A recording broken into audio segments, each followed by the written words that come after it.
criterios de seguridad de nuestro sistema SICRA, a cargo del ingeniero Alejandro Mazo. El ingeniero Mazo es ingeniero de sistemas y especialista en gerencia de sistemas informáticos con más de 25 años de experiencia en diferentes compañías del sector tecnológico y financiero. Bienvenido, ingeniero Mazo.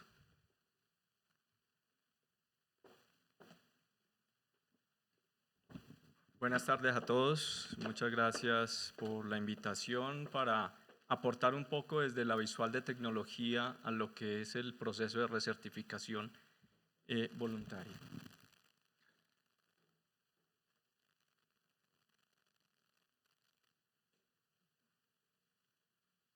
Adelante. Ok, gracias. Bueno, lo primero que quiero compartir con ustedes es conocer un poco el ámbito en el ambiente informático en el cual nos estamos moviendo hoy en día. ¿Qué está pasando actualmente en el mundo de la ciberseguridad y qué está pasando actualmente en el mundo digital? Y es muy fácil encontrar diferentes estadísticas generadas por muchas organizaciones que están detrás registrando lo que está sucediendo. En este caso, un informe basado en los registros de la Policía Nacional saca un ranking de cuáles son las ciudades que en Colombia están siendo más atacadas respecto a ese número de incidentes que se están presentando. Y aparece allí entonces Bogotá y Medellín como las que encabezan la lista con el 38 y el 8, perdón, el 31 y el 8% respectivamente. Aparecen también las entidades de carácter público que han sido comprometidas, teniendo en cuenta de que son organizaciones que han reportado sus incidentes, pero detrás habrán muchas otras que no reportan los incidentes y que muy seguramente esas cifras son mucho más grandes. Y también hay otras empresas en las cuales se han presentado diferentes incidentes y, por supuesto, las entidades del sector de la salud no están ajenas a estos problemas. Estas son algunas otras de las noticias que uno puede encontrar fácilmente en Internet, en donde específicamente en el año 2023, en el sector financiero, Asobancaria en una de sus reuniones reporta 20.000 millones de ataques reportados que afectan obviamente el sector como tal, no necesariamente que hayan sido exitosos. Y los principales ataques que se presentan, reforzando un poco lo que nos estaba comentando hace un momento Carlos Castañeda, se dan por el hurto por medios informáticos, violación de datos personales, acceso abusivo a los sistemas de información, suplantación de los sitios web y el uso de software malicioso. Yo creo que ahí se podría resumir como la gran cantidad de ataques que se presentan hoy en día a los sistemas de información. IBM, una de las tecnológicas más conocidas del medio, cuenta con un equipo de inteligencia de información que se llama X-Force. Ellos generaron un reporte en donde dicen específicamente que el 71% de los ciberataques globales ahora se atribuyen a la explotación de la identidad.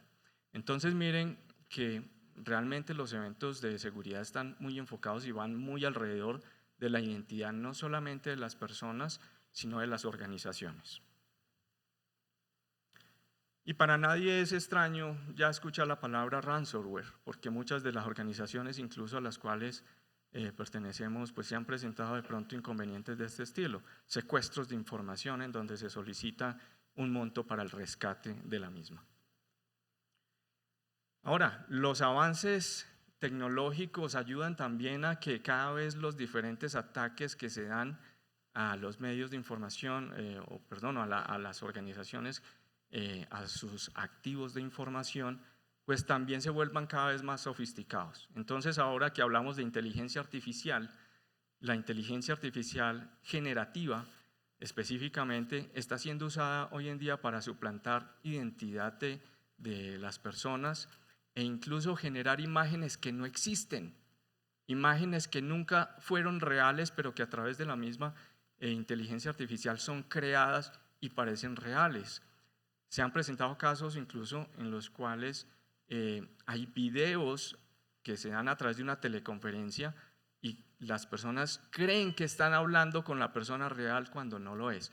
Este ataque es conocido como deepfake y se está presentando en toda Latinoamérica, en diferentes países, aquí en Colombia, en Argentina, México, y de pronto a través de las redes sociales ustedes habrán tenido alguna experiencia de este estilo. Esto de pronto es para mostrar un poco la magnitud de la cantidad de información que estamos moviendo a diario y que se mueven a través de los diferentes sistemas de información. Esta es una compañía que genera un reporte denominado que los datos nunca duermen, en donde muestra que en un minuto, en todas aquellas aplicaciones que normalmente acostumbramos participar, se mueve cantidad de información. Para el caso de los mensajes que son enviados a través de WhatsApp, nos indica que se mueven 41 millones de mensajes en un minuto. Se envían también 241 millones de correos electrónicos en un minuto.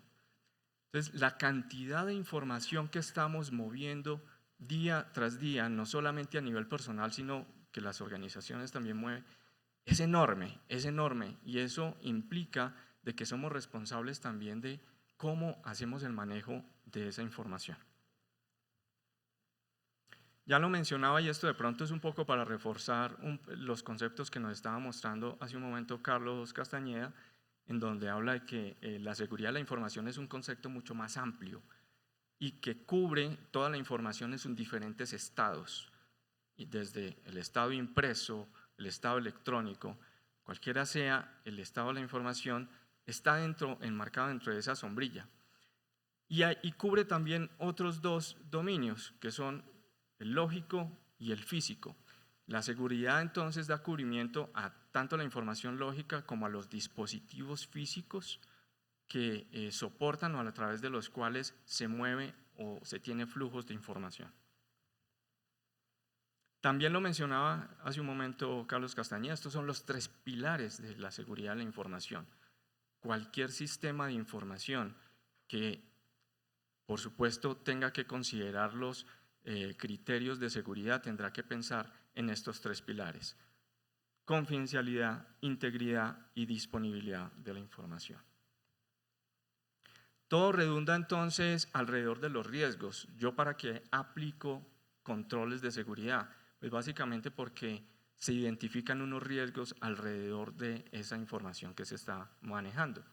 Entonces surgen unas necesidades de seguridad que se cubren a través de unas salvaguardas o unos controles de seguridad como tal, que lo que hacen es defender de unas amenazas existentes y que esas amenazas a su vez aprovechan vulnerabilidades en las 3 dimensiones que nos estaban mostrando ahora: procesos, personas y tecnología.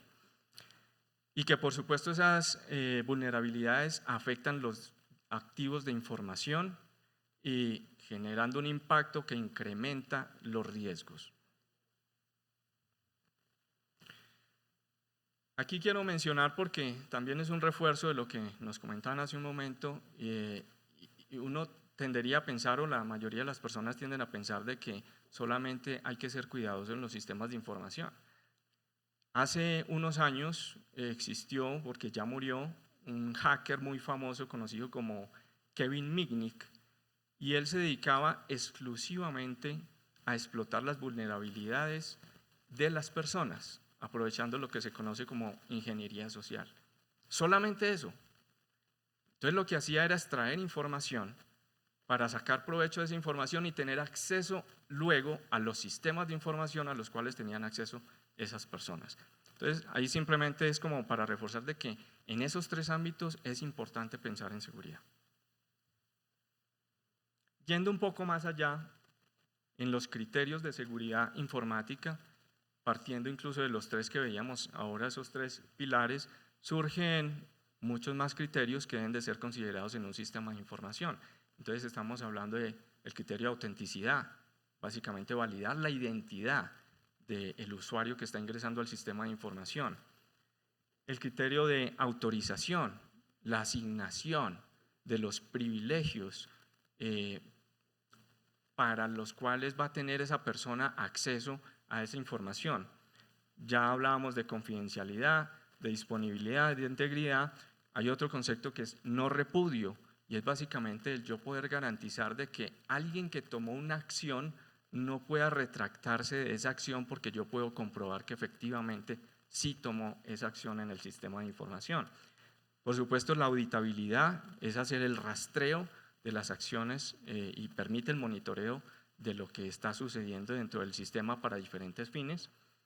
Y el concepto de legalidad, que es el cumplimiento básicamente de las normas a las cuales está sometida la organización.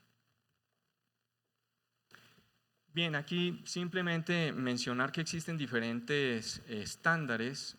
Hace un momento Carlos también nos mencionaba un estándar para el sistema de salud.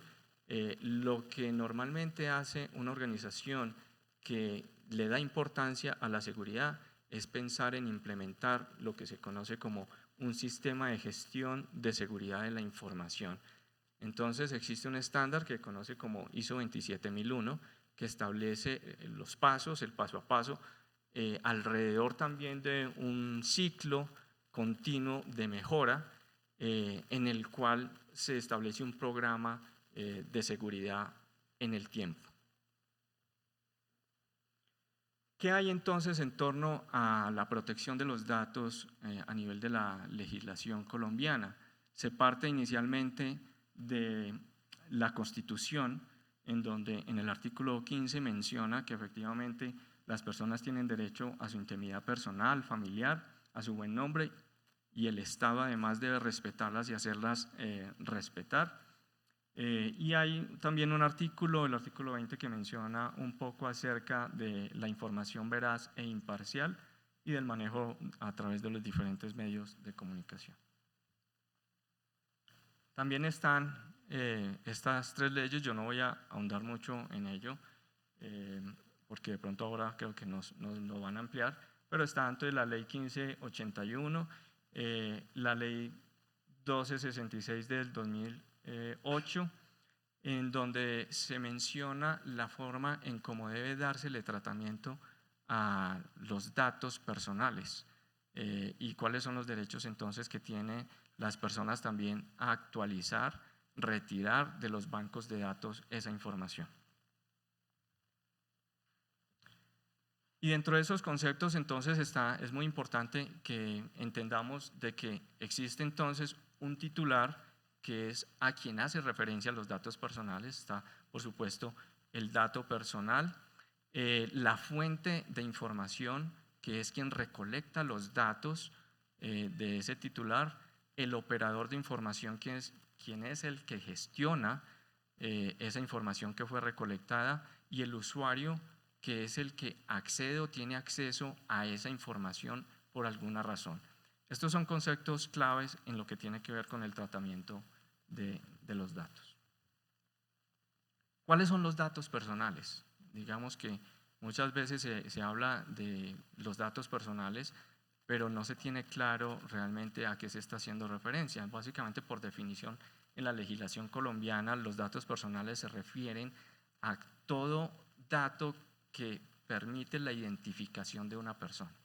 Y ahí entran entonces una serie de características como son la cédula o documento de identidad, la fecha de nacimiento, dirección, contraseñas que utiliza y todos aquellos datos que permitan relacionar unívocamente a la persona.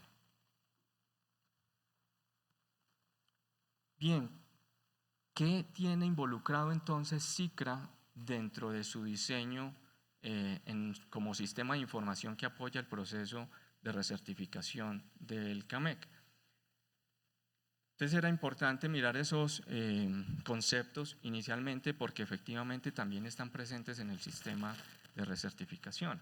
Cuando hablamos entonces de confidencialidad, significa que estamos protegiendo la comunicación entre el usuario que accede al sistema y el servidor que atiende las peticiones de ese usuario a través del cifrado de información.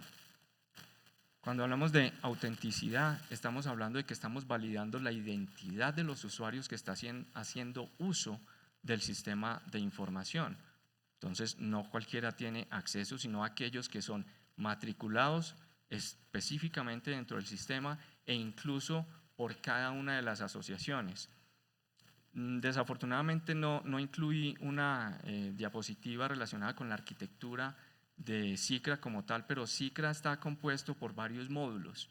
Unos módulos que son utilizados directamente por las asociaciones, un módulo central que es utilizado por el CAMEC en la consolidación de información y para establecer los parámetros bajo los cuales funciona toda la plataforma como tal. Y estos criterios están aplicados, digamos, a todos esos módulos.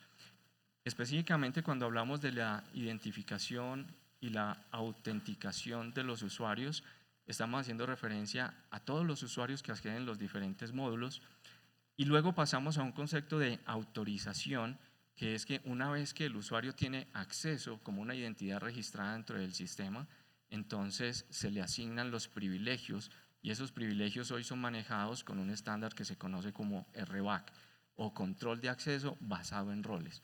Define un rol, define unos privilegios de acceso a esa información y establezco unos niveles de acceso para esos usuarios.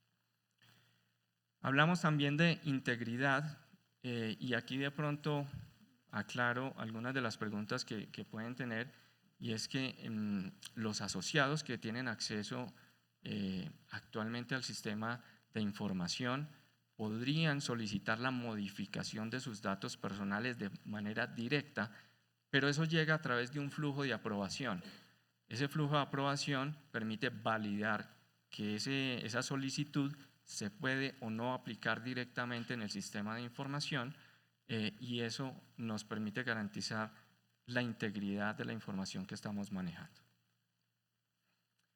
También está el tratamiento de los datos personales. La primera vez que accede un usuario al sistema de información a través de una capacidad que está involucrada dentro del sistema, es posible solicitarle la aceptación al usuario del manejo de sus datos personales, para el fin obviamente que se persigue a través del sistema de recertificación. Hablamos también de disponibilidad, generando copias de respaldo, sobre todo para restablecer el sistema en un momento dado donde se presente un incidente grave de desastre y que nos permita entonces recuperarnos rápidamente ante ello. Y también contamos con la participación de un proveedor que nos garantiza un uptime del 99.9% al año. Eso también es importante. Ya mencioné un poco lo que tiene que ver con la auditabilidad, básicamente registrar cada una de las acciones que los diferentes usuarios hacen en el sistema para temas de auditoría e incluso de diagnóstico de problemas que se puedan presentar en el sistema. Y por último, mencionar que hay unas mejores prácticas involucradas también dentro del diseño del sistema de información, como es la creación a través de una solución basada en capas, una capa de presentación que es la que ven directamente los usuarios, una capa de datos y una capa de procesamiento, que entre ellas hay una separación física que inhibe o de alguna u otra forma impide que un ataque que se genere pueda afectar todo el sistema como tal. Desarrollo modular, que lo mencionaba hace un momento, la segmentación lógica de la información en las bases de datos que permite que una asociación no tenga acceso a información de otra asociación, sino que pueda haber exclusivamente su propia información. A nivel de los usuarios ocurre exactamente lo mismo. Un usuario accede a su propia información y yo no puedo ver la información de otro asociado como tal. Y hay unos controles también a nivel de infraestructura en los cuales nos apoyamos y que están provistos también por el proveedor tecnológico, que lo que nos hacen es ayudar a proteger a nivel perimetral de esos ataques que se pueden presentar en Internet, porque no estamos exentos y ninguna organización que esté presente en Internet está exenta de un ataque incluso de negación de servicio, no solamente para el robo de información, sino que muchos de esos ataques se dan es para bajar el servicio, tumbar los servicios y a eso estamos, digamos, expuestos. Eso es lo que quería compartir con ustedes. El tiempo es corto. Muchas gracias.